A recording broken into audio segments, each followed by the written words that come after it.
Hi, guys. Welcome to the Lit Mag Lab podcast. This is Vevna Forrow. Yeah, let's get started. So, in the past podcast episode, I discussed applications, things to expect when you're applying to a volunteer reader role, or it could be some of the other roles on a staff of a Lit Mag journal or press.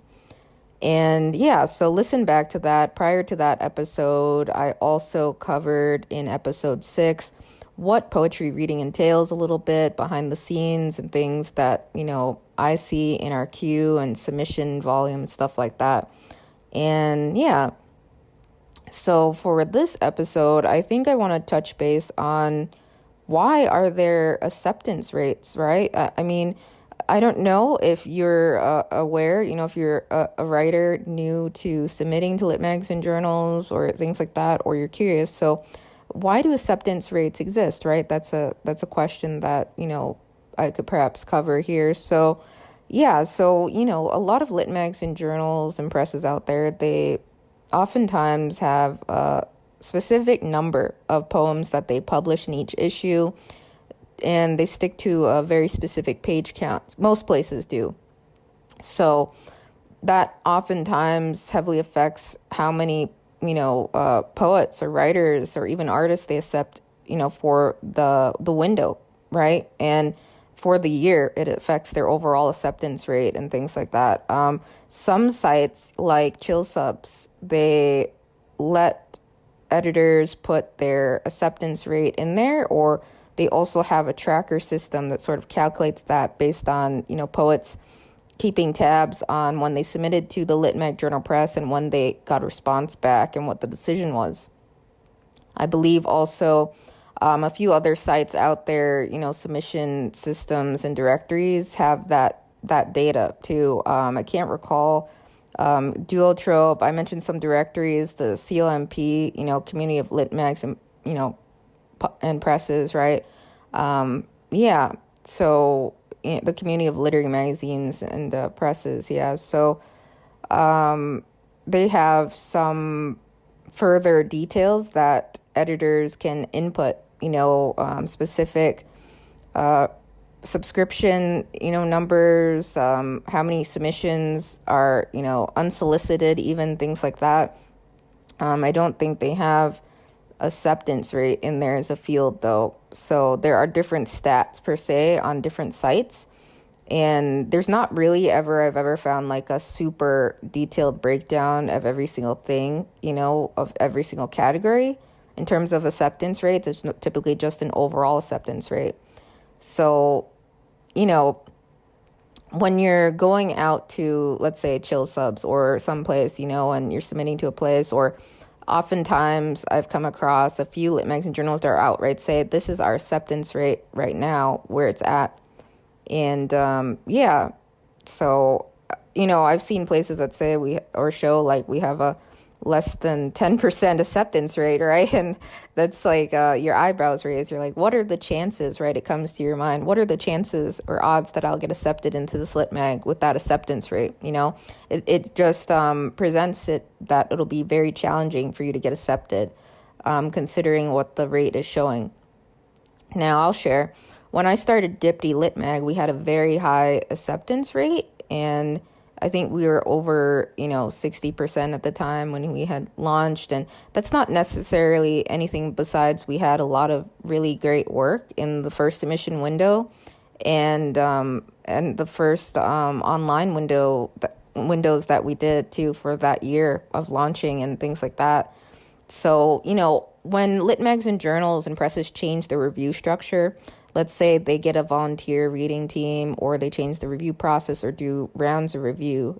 Sometimes it's called a round robin, or, different phases or review phases and stages. Yeah. So some places do multiple rounds or switch to that or change their, tiers of structure. If you go from, being an editor to, developing a team, that impacts the acceptance rate, right? That's going to affect how the overall process of submissions are reviewed.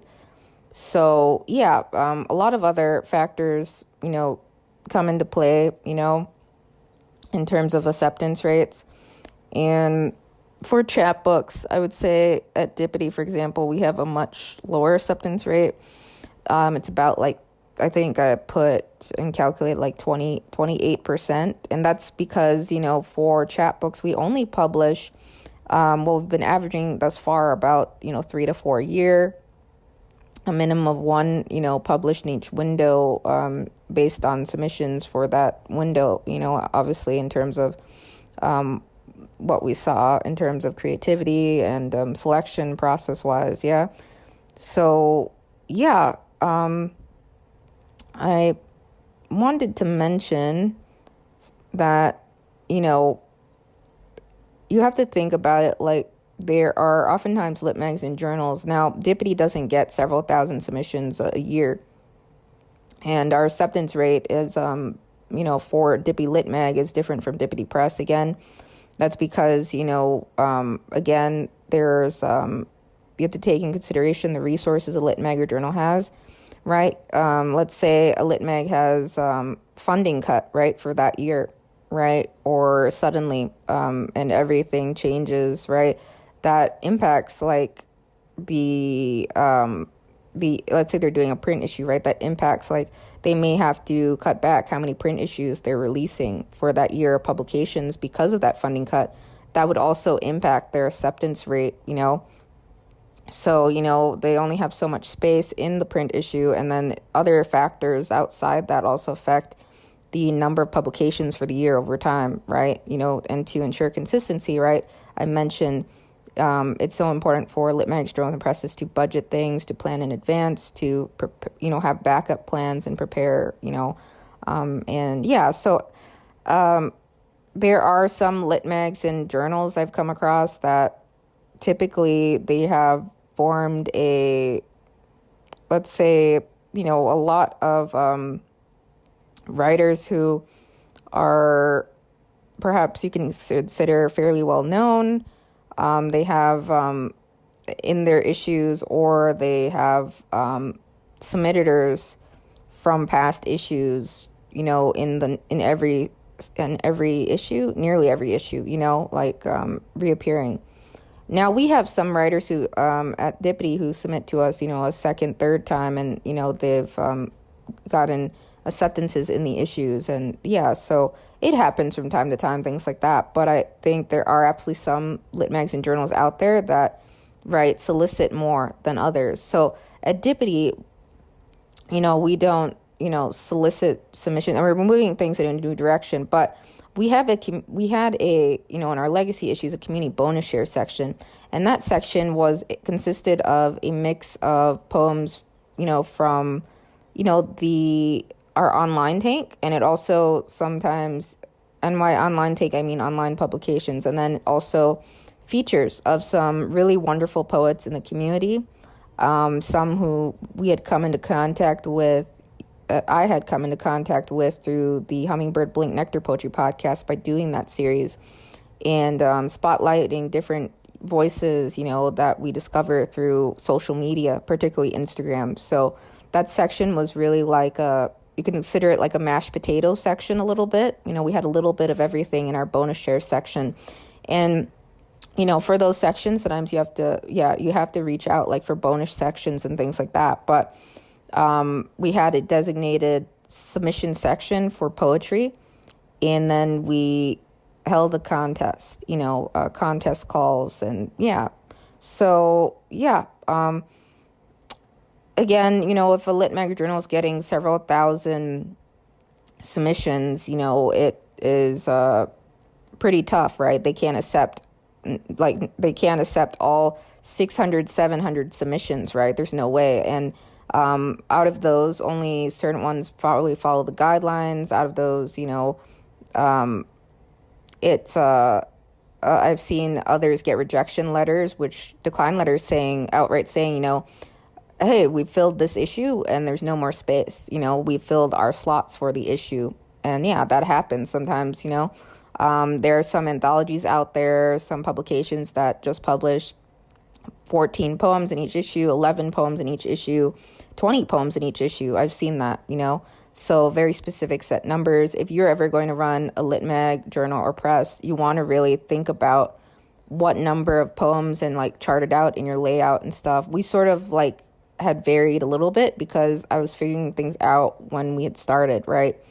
And the cost changed sometimes with printers and distributors, and you have to really think about, per page cost. Some places, again, I mentioned they charge you an additional fee for uploading into their like digital reading spaces. Not all places. There's some free ones out there, and I'll maybe cover those in another episode. But yeah, so page count is absolutely important in issues and magazines if you're doing print especially. And even if you do digital issues, it's important to stay consistent in, these sections and the amount of poems and the layout and everything. So yeah, there are,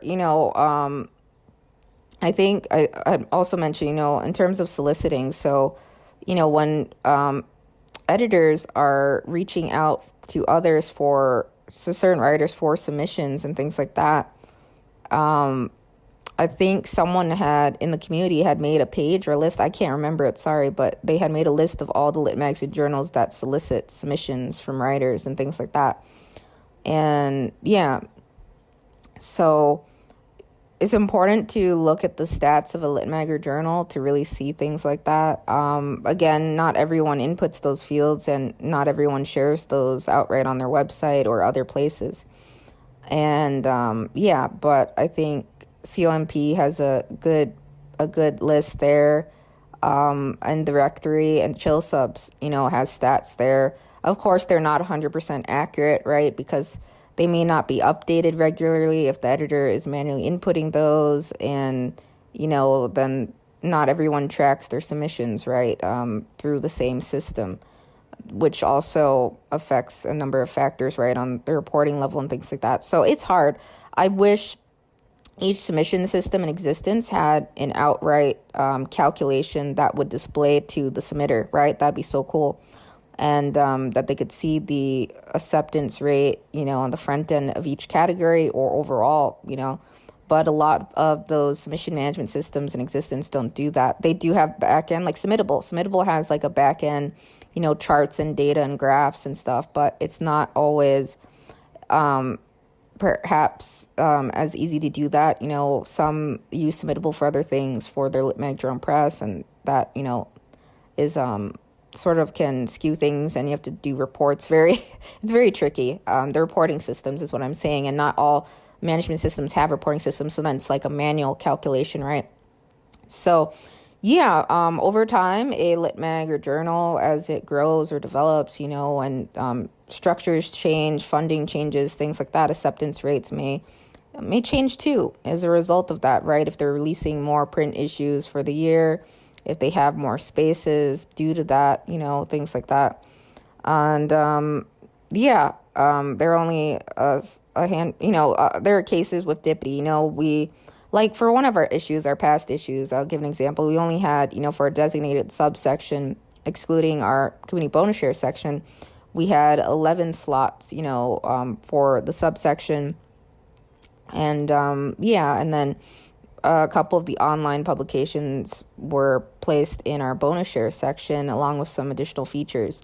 So yeah, there were cases where we hit 11, and there were still some really awesome poems that we had received, and we only have, we have to meet a specific page count and things like that. But again, we're doing a relaunch, so things are going to look a little bit different going forwards. And I think, I learned a lot from the intaking of submissions, and learning about the importance of caps and things like that, and to manage submission volume. Sometimes that's beneficial.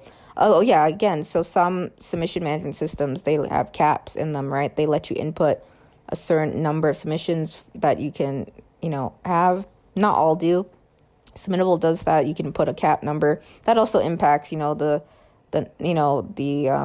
volume, right, that a lit mag or journal sees. Not everyone has a cap that they input in there.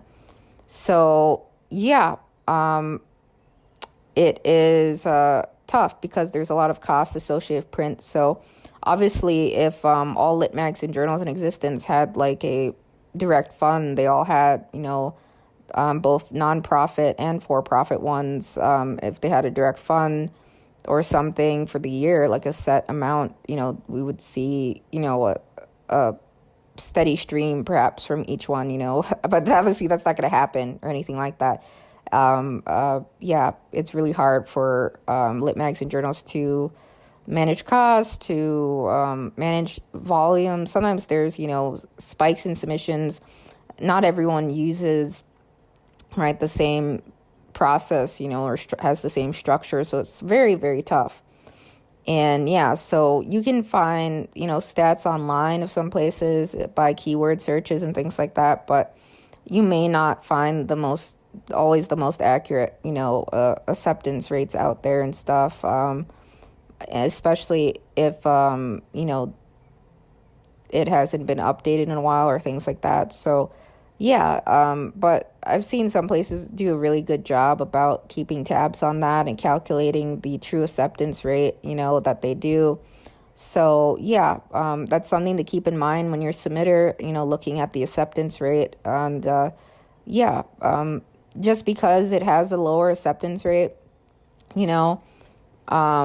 it doesn't mean that you shouldn't submit to it, really look at the Lit Mag Journal Press, look at how they, handle everything, in terms of looking at the print issues, if they have print, right? Their website, the organization, the quality overall of it, right? It's not per se meaning that, if they have a super low acceptance rate, that they're outright, being fishy, or trying to, things like that. But sometimes, they get, as I mentioned, hundreds of thousands of submissions, and they have a set number that they accept, for that window. So it's not per se that, but yeah, there are some really crazy low acceptance rates out there, and it's a very, very tough. You would assume, if you're submitting to that place, obviously it's going to be very competitive to try and get a slot or in a print issue or even online in the publication. So yeah, just there are a number of factors there. It's like college acceptance rates, right? Like there are acceptance rates on other things in the world and numbers and stats and everything. So it's hard. Yeah. I wish all this, like, it would, I don't know. I guess it is helpful, to see acceptance rates and to see, whether a lit mag or journal solicits submissions or not, So yeah, not every place, details that on sites and stuff. So some places have it as a required field. I've seen, not all, but you may not always see it. Duotrope tracks some metrics and things like that. So yeah, you just have to go out. I'm sure more sites over time will develop tracking stats and metrics and things like that in the lit mag world and space, or publication space even overall. So yeah, just know that there are sites out there that are helpful to really look at those things. There are also some Substacks out there that, list those rates out, but they may not be, updated again by the lit mag or editor. It's just based off of what was last entered in the system, right? So things like that. It's just the world of publishing, right? There's an acceptance rate, and there's oftentimes just comes down to how many submissions they accept in that window or for print issue. So yeah, I've seen those numbers vary. So really look at that, when you're submitting, but honestly, don't let that, scare you off from submitting to a place that has a lower acceptance rate, right? It'll be tough, and, I would recommend, if you're a new writer just starting out and things like that, never, automatically go to all the, you could totally, but never go right away to all of the ones that have the lowest acceptance rate. If you're a new writer starting out, look at the acceptance rates of a few others. Look at some lit mags and journals that have just, started developing and growing, and submit to those. And you can also submit, here and there to a few that have lower acceptance rates. Submit to a mix, honestly, submit to a mix of them. But if you're a newer writer, you may be geared more towards submitting to those that, typically have a slightly higher acceptance rate than just like less than 20%, less than 30%, right? Because the odds are, different there, right?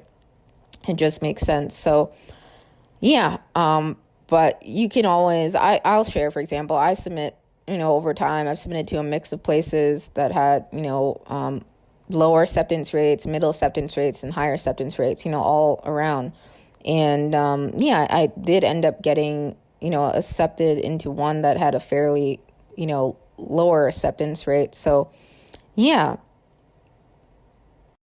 So let's go back, actually, for this year, as an example. I had 3 poems published through one journal online, and then another one that was also a magazine. It was an online publication.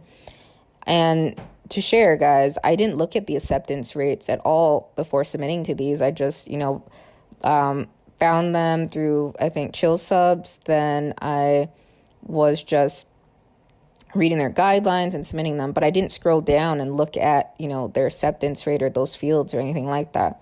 I just submitted to them. And yeah, so I feel like sometimes when writers look at the acceptance rates, they get turned off by that, if it's very, very low. But that shouldn't at all stop you or prevent you from submitting to them or feel like, you have no chance in the world of getting acceptance. Like I looked back shortly sometime after at those rates, and one of the places that had published my work had a less than 50% acceptance rate, and then another one was showing a less than 30% acceptance rate. So, again, I submitted to a mix of places that have very high acceptance rates, very low acceptance rates, and very in between, like middle. And I think a lot of writers do. So it's very challenging, especially lit mags or journals that outright state we only have we only accept this number of poems and, for the year and things like that, or for the window, or this is our acceptance rate and it's super freaking low. And you're like, this is going to be, I don't know how it's going to go, but my chances don't look too good. Don't think like that, I would say absolutely go for it. But again, newer writers just starting out, they may go for the lit mags and journals that are showcasing acceptance rates that aren't below 50%, or somewhere much higher than the 30% range, right? Totally submit to a mix of places and don't really pay mind to, you don't necessarily have to pay mind to the acceptance rates, but it can be helpful, like an insight and, to see those stats and things like that. I know, some in the community never submit really to lit mag journals and presses that are, known for soliciting submissions in, their issues and things like that very heavily. So, yeah, just some things to, take into consideration. Again, there are, in the past podcast episode, I discussed, where to find lit mags, journals, and presses. I think that was episode 2 or one of the first 5 episodes. So look back at that. And yeah, so it helps. In some of those directories, they have other stats and metrics and information. The only ones I'm aware of are, Duotrope, CLMP, and Chill Subs. And there are probably others out there, maybe even some blogs that others run that sort of touch base on acceptance rates and things like that and give a breakdown. And I may do, who knows, some reviews of my faves one day or things like that. But for right now, not every place, again, has, a breakdown of acceptance rates, whether submissions are solicited or not. But some of those, some lit mags and journals and presses do maintain those stats and metrics and details for others to see, and presented even on their website at times, the percentage. So it's something you can take into consideration before submitting, and even as a lit mag journal editor, I recommend that you do try to be always, to maintain your stats, or to make it evident somewhere. It doesn't necessarily have to be outright on your website, but it can be beneficial. If not your website, at least, some of the common directories others go to, like Chill Subs, and a few other places out there.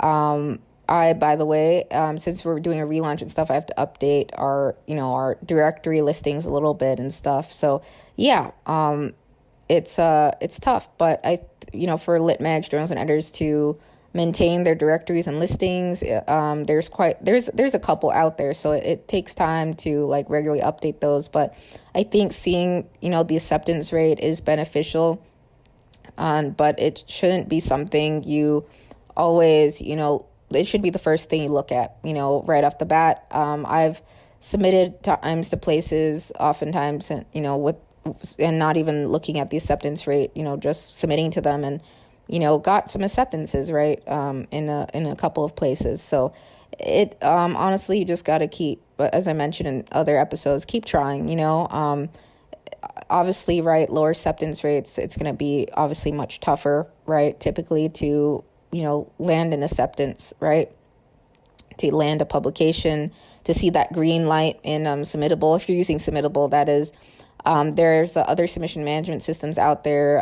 Dippity, for example, is migrating to a new one, and I'll cover that later on in another episode on submission management systems, my thoughts on those, my faves, or some that I found were better than others. I haven't tried every single one in existence, but there are a couple out there that, I feel like are stronger feature-wise and stuff like that. So, yeah, anyways, so next time you're submitting, keep this in mind, the acceptance rate, but don't let it, be the ultimate decision of whether you submit or not, right?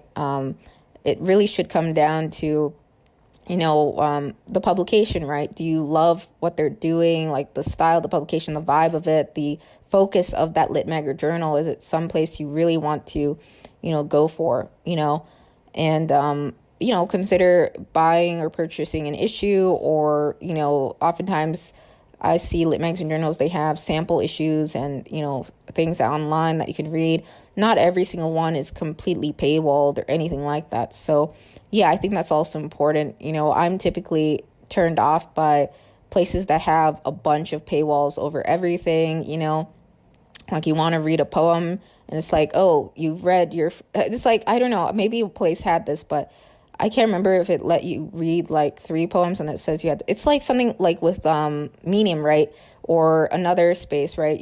They said you've used up, like some newspapers have this, right? You've used up your free reads for the day, right? Or for the year. Now you have to get a subscription, right? I hate stuff like that.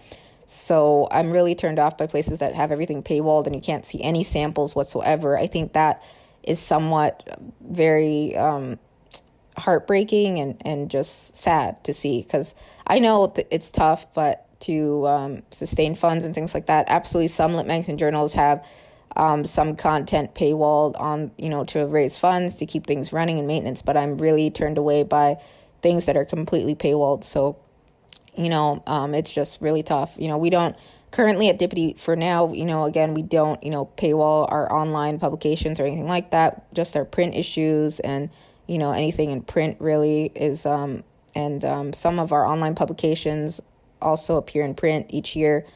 And with the relaunch, a couple things are changing, but I hate paywalls, and I really think it makes it harder for others to to really see your content and things like that. It's a brick wall for others. It's a brick wall. So I hate having brick walls up for others, and yeah.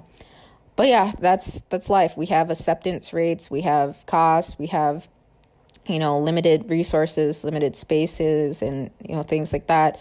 It's very complicated, but it's still fun. The world of lit mags and journals is still fun, and number crunching is always a bit less fun, perhaps, right? So yeah, I hope this episode helped you. So take care and tune in to the next one. Yeah.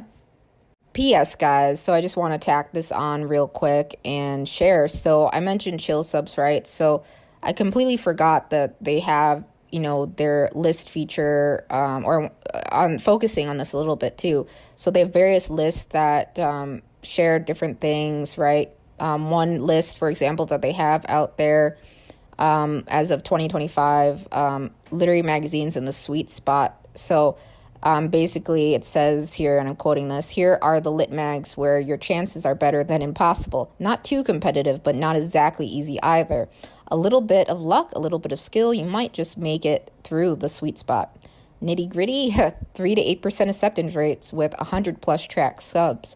So yeah, they have lists like that, and I always love how they name things and word things so on their site and stuff. So yeah, that's a pretty tough, 3 to 8%, but yeah, I think that's helpful still. It sort of shows the list and then the acceptance rate and how many subs have been tracked. Obviously, not every single sub is tracked by everyone. Not everyone uses chill subs, but it's a wonderful tracking system and platform. And they have several other features in there, right? It's not just a tracker. It's not just a database. It has a lot of resources for writers. And they've also grown and branched out into doing, regular newsletters and some publications for writers as well. It's a wonderful, the Chill Subs community.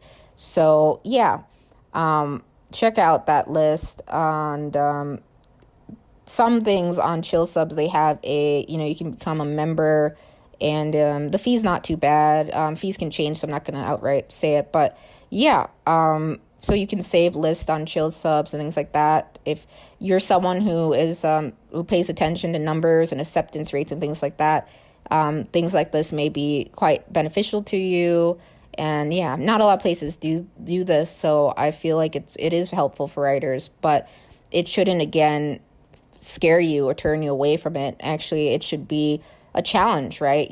Like this Lit Mag journal has like a less than 10% acceptance rate. I'm going to try to get in here because, I want to. I really love this publication. And no matter what, even if the acceptance rate is this, I'm going to keep trying. So think like that. So, yeah. So check out lists. Chill Subs creates a lot of awesome lists. Some other places also have lists and directories and stats and metrics you can look at, but not all of directories are regularly updated. It's a lot of work for places to do that. It's also editors and lit magazine journals have to go in there and update those stats sometimes on some places, right? And things like that. So again, I wish like each submission management system had that, requirement of showing those metrics on display back to the, on the categories to the submitter or writers. I think that would be helpful, or something. Better reporting for Lit Mag's journals, on the back end of their submission systems, for each one. And yeah, but some do have fairly good report systems, some don't. So it's sometimes a manual calculation and, keeping up with that and taking care to, input that on sites like Chill Subs and stuff. So yeah, now take care, guys. Now, bye.